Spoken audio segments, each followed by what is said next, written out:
لیکن انہوں نے جب دیکھا کہ یہ تو کسی اور طرف چل پڑی ہے, وہاں کے سسٹم نے اور وہاں کے پبلک نے, تو انہوں نے اٹھا کے اسی کو باہر پھینک دیا. اور یہی فرق ہے. تو میں کہتا ہوں کہ جو آرمی چیف بنگلہ دیش نے دانش مندی کا مظاہرہ کیا ہے, یا پورے ادارے نے, وہی دانش مندی کا تقاضا پاکستان کی فوج کو اور اللہ کرے. پاکستان کے آرمی چیف کو بھی کرنا چاہیے. بالکل کرنا چاہیے. اور جو اور میرے عمران پاس خان نے اس کا راستہ بھی اور جو میرے پاس بار بار جو راستہ دیا, اور اس کا جو نام میں- بھیجا اور بار. جو میرے پاس انفارمیشن پبلک پا رہا ہوں. اور جو میرے پاس انفارمیشن ہے وہ یہ ہے کہ آرمی چیف عاصم منیر صاحب کو, بغیر نام لے کے میں بات کر رہا ہوں کیونکہ information, army chief Asim Munir صاحب کو بتایا گیا ہے, سمجھایا گیا ہے مہا ایلڈرز نے, اساتذہ نے, انہوں نے کہا ہے کہ بس اب بہت ہو گئی, یہ ادارہ کسی ایک خاندان کے ساتھ نتھی نہیں ہو سکتا, اور اب ادارہ تباہ ہو رہا ہے. اب ادارہ تباہ ہو رہا ہے. ادارے کی ساکھ کو اگر بچانا ہے تو واپس آ جاؤ اور ادارے کو بھی وہاں سے نکالو, اور جو جس کا حق ہے اس کے حوالے کریں. یہ میں آپ سے ایک سوال پوچھتا ہوں. جی دیکھیے, آپ نے یہ نہیں کوئی ڈائلگ نہیں بولنا, آپ دونوں نے سچ سچ اللہ کو حاضر ناظر. ظاہر ہے ہندوستان ایک بڑا ملک ہے اور ان کے پاس ریسورسز بھی بڑے ہیں, لیکن کیا پاکستان میں رہتے ہوئے کبھی ہمیں را سے ڈر لگا؟ بالکل بھی نہیں لگا. ہمیں کبھی اسلام آباد میں کہیں کبھی اس کو انالیسس دیتے, آپ تو ملک سے باہر پھرتے تھے, آپ میں کانفرنسز کرواتا تھا اپنی فوج کے لیے ادھر امریکہ میں, کبھی ہمیں لگتا تھا کہ ہمیں یہاں راہ کچھ کر دے گی؟ بالکل اس کی وجہ ہے کہ ہمیں اعتماد تھا کہ ہماری انٹیلیجنس ایجنسیز جو ہے وہ پورے مقابلے کے ساتھ ہم اب پاکستانی شہری ہیں, ہماری ایجنسیز ہمارے لیے ہمیں پروٹیکٹ کریں گی, لیکن ہمیں اپنی ایجنسی سے ڈر لگتا ہے, را سے کبھی نہیں لگا.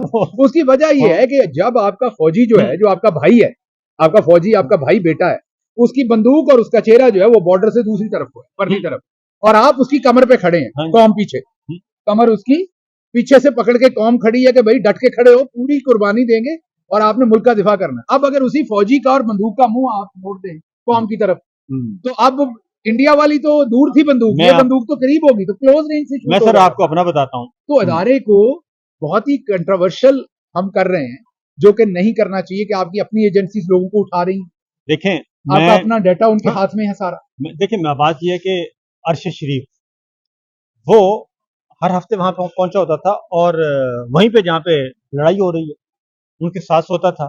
میں اپنا بتاتا ہوں, ایک دفعہ ہم چلے گئے جی پاک بھارت بارڈر پہ, انٹرنیشنل بارڈر پہ, اور ہمارا ایک جوان شہید ہوا تھا, اور میں جگہ کی نام نہیں بتاؤں گا. تو فلیگ میٹنگ تھی, فلیگ میٹنگ, تو ہمارے آفیسر نے کہا کہ ہم ذرا فلیگ میٹنگ پہ جا رہے ہیں. میں کہا میں بھی چلتا ہوں. ان کا بڑی ٹینس ماحول میں, کچھ بھی ہو سکتا ہے. تو میں نے کہا کوئی مسئلہ نہیں, کیا ہوگا, آپ بھی ہیں میں بھی ہوں, اور چلا گیا. انہوں نے کہا پھر آپ نے بولنا نہیں. میں نے ایک فلیگ میٹنگ اٹینڈ کی ہوئی ہے ہندوستانیوں کے ساتھ, ٹھیک ہے, ہندوستانی کے ساتھ میں نے فلیگ میٹنگ اٹینڈ کی ہے, اور وہ بھی گن تان کے, اس کی گن ہمارے میجر کی طرف, ہمارے جوان کی اس کے میجر پہ گن تانی ہوئی ہے, اور ٹینس ماحول میں ڈیڈ باڈی پڑی ہے, ٹھیک ہے, رینجرز کی ڈیڈ باڈی پڑی ہے ہماری. تو ٹینس ماحول میں تو مجھے تو کسی قسم کا کوئی خوف نہیں تھا, کیونکہ آپ because you were standing with our soldiers نا, مجھے تو کوئی خوف نہیں تھا. تو اس لیے یہ جو اور ہم ہیں بھی بے وقوف اس لیے ہے نا کہ ہمیں کوئی خوف نہیں تھا, اور ہم شروع ہو گئے, اور یہ پیچھے سے ہٹ گئے.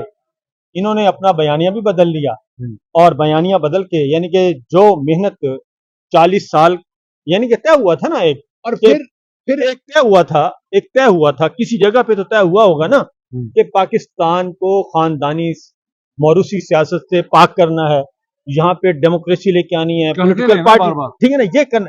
تو جب یہ تو نہیں ہو سکتا کہ 35 سال بعد ایک بندہ آئے اور وہ کہے کہ نہیں جناب وہ پچھلی ساری کتاب ختم, یہ نیا بیانیہ آ گیا, اس کو کون قبول کرے گا؟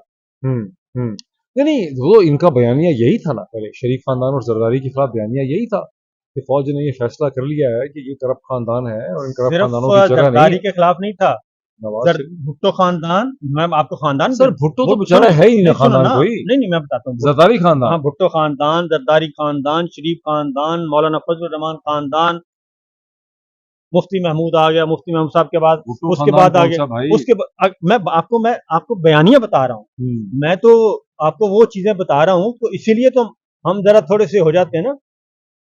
تو اے این پی قبول نہیں, کیونکہ وہاں پہ ولی خان ہے, غفار خان صاحب تھے, اس کے بعد ولی خان آ گئے, پھر اسفند یار آ گئے, پھر یہ آ گئے, تو یہ 4 5 خان, یہ سارے خاندان تو جو 35 40 سال پہلے سے ایک چلا آ رہا, اور اس کے بعد اس کو ایک شخص آ کے انڈو کر دے.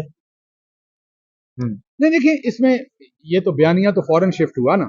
اب مسئلہ یہ بنا کہ اس سے پہلے میں نام میں نہیں لیتا, کیونکہ آپ ایک کیریئر جرنلسٹ ہیں, تو آپ جرنلسٹوں کے نام نہیں لینا چاہتے, آپ کی پالیسی ہے. بہت سارے جرنلسٹ تھے جو آپ کو پتا ہے جیسے اخبارات میں آرٹیکل لکھتے تھے اور وہی اس ٹائم سچ ہوتا ہے. اب یہ جو پود ہے آپ لوگوں والے, ہم آؤٹ آف سلیبس آ گئے سارے. ہم اب وہ والے ٹریلر ہیں جو سائیکل کی طرح اسی جگہ سے نہیں اپنا یو ٹرن مار سکے. ایک صحافی اسلام آباد کا, اس کو ایک سیکٹر کمانڈر صاحب نے بلایا اور اسے کہا کہ بھائی تجھے ہم نے یہی بیانیہ دیا تھا پہلے, اب ہم تمہیں نیا بیانیہ دے رہے ہیں تو تم مڑ جاؤ, نیا بیانیہ کر لو. اس صحافی نے بڑا اچھا فکرہ کہا, اس نے کہا سرکار سارے لوگ سائیکل نہیں ہوتے, یہ ٹانگا نہیں ہوتے کہ وہیں پاؤں پر مڑ جائیں. کچھ لمبے ٹریلر ہوتے ہیں 16 ویلر, ان کو مڑتے مڑتے بھی ٹائم لگتا ہے, اور جتنی دیر میں ہم اپنا بیانیہ بدلیں گے آپ کی تباہی ہو جائے گی, آپ کے بیانیے کی رڑی نکل جائے گی. ہم اتنی جلدی یو ٹرن نہیں مار سکتے, آپ نے مارا ہے آپ کو بھی بڑا نقصان ہوگا. تو بات یہ ہے, ہم وہ مڈل کلاس کے لوگ ہیں جن کو ہم تو پہلے ہی خواب دیکھتے تھے, پھر اچانک آپ بھی کھڑے ہوئے اسی بیانیے میں آ کے کہ جی ہم نے اب پاکستان کو آگے لے کے چلنا ہے. جو آپ نے کہا, ہم نے کہا ٹھیک ہے, ہم نے جناب 5th جنریشن وار بھی, ہم ملکوں سے باہر تھے, ہمیں ہندوستان کے لوگ بھی اپروچ کرتے تھے, باقی بھی جی یہ کتاب لکھ کے یہ کریں. ہم نے وہ سودے بازی کرنے کی بجائے اپنے ملک کے ساتھ کھڑے ہونا پریفر کیا. آپ کی جنگ لڑی ملک کے اندر باہر اور بدنام ہوئے. آج وہ لبرل جو آپ کو گالیاں دیتے تھے گندی, ان کو آپ نے گود میں اٹھایا ہوا. اس کی وجہ, ہاں بس اس کی وجہ یہ ہے, آخری بات, اس کی وجہ یہ ہے کہ قوم جو ہے نا, پاکستانی قوم, میں اور آپ سارے, ہم فوج کو ایک پولیٹیکل پارٹی کے طور پہ ڈیل نہیں کرتے. ہم ریاست اور ایک انسٹیٹیوشن ہے جو کہ قومی سلامتی کو دیکھتی ہے, جغرافیائی سرحدوں کو دیکھتی ہے, سب کو دیکھتی ہے. ایک وہ اب یہ نہیں ہو سکتا کہ آپ 6 سال ایک سیٹ پر جنرل آصف غفور کو کھڑا کر دیں اور اس کے بعد اچانک اگلے دن ایک اور صاحب آئیں اور وہ یہ کہیں کہ جنرل آصف غفور نے جو کچھ کہا وہ تو سارا بلشٹ ہے, وہ ساری کتاب ہو گئی ہے بند, ٹھیک ہے, اور یہ نئی کتاب آج سے میں کھول رہا ہوں. تو اسی لیے یہ موجودہ D G I S P R جو ہیں وہ پوری قوم میں ہضم نہیں ہو رہے. حالانکہ اس کا قصور نہیں ہو, تو انسٹیٹیوشنلی جو کہا جاتا ہے. میرا خیال آپ ریپ اپ کرتے ہیں اور اجازت لیں یہاں سے لندن سے, تو یہاں سے ہم اجازت چاہتے ہیں جی انشاءاللہ. اور آخری بات میں صرف کر دوں چلتے ہوئے, دیکھیے آپ اکثر ہم سے سوال پوچھتے ہیں کہ یہ کب ختم ہونا ہے. دیکھیے ہر بندہ اپنے اپنے حصے کی قربانی دیتا ہے. یہ دونوں لوگ میرے دائیں اور بائیں کھڑے, اور بھی بہت سارے لوگوں کی قربانیاں ہیں, یہ نہیں کہ صرف ان دونوں کی, کیونکہ یہ کھڑے یہاں یہ ہیں تو میں ان کی بات کر رہا ہوں. ان کے بچے در بدر ہوئے ہیں, نئے ملک, نئی جگہیں. آپ کو پتا, آپ کے کمرے سے اٹھا کے کوئی دوسرے کمرے میں کر دینا تو آپ کو کئی دن تکلیف رہتی ہے.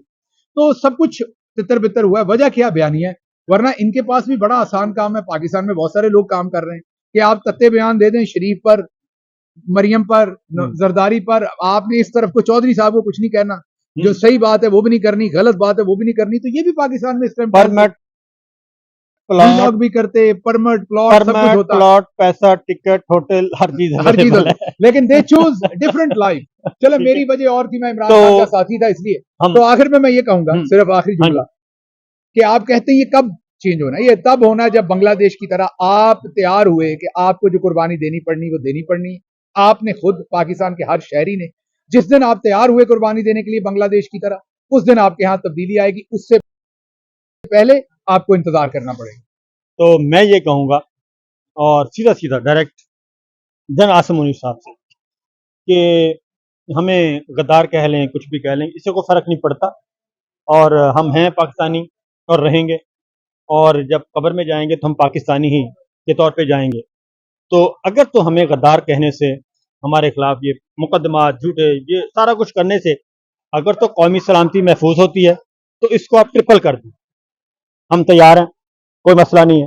لیکن اگر جو کچھ آپ کو بزرگ کہہ رہے ہیں اور آپ کے اساتذہ کہہ رہے ہیں، ان کی ایڈوائس کو ضرور سنیں، کیونکہ ان کے پیچھے ایک تجربہ ہے اور کئی دہائیوں کا تجربہ ہے۔ وہ آپ سے زیادہ سمجھدار ہیں، آپ سے زیادہ تجربہ کار ہیں، آپ سے زیادہ ہمبل ہیں، آپ سے زیادہ دنیا دیکھی ہے، آپ سے زیادہ انہوں نے ڈیل کیا ہوا ہے۔